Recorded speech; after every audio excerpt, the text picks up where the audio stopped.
Meron akong isang tanong, isang sagot. At pag nasagot nyo, meron kayong libreng sinantulan with love. Wow! Okay, meron sinantulan dyan, ate. Wow! Okay, ang tanong na ito ay para sa'yo, Jorex.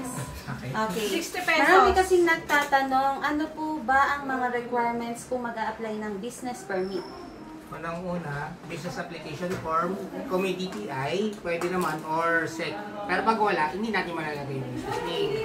Kung saan siya nagbi-business, siyempre, kailangan may titulo ng lupa. Ngayon, kung hindi sa kanya yun, at nangungupahan siya, kailangan may lease contract agreement na notaryado. Saka siyempre yung ID niya.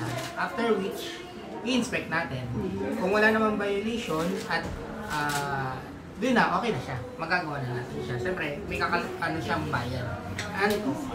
Okay. So yung sa bayad, marami ding nagtatanong, magkano ba nag-range yung bayad? Depende kasi sa category kung saan sila mag-isa.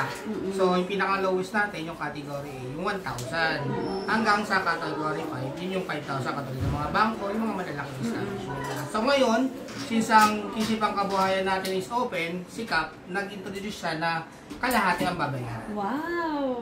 Hanggang lang yung pangkabuhayan. Malaking tulong yun dahil kalahati ang mababawas. Yes.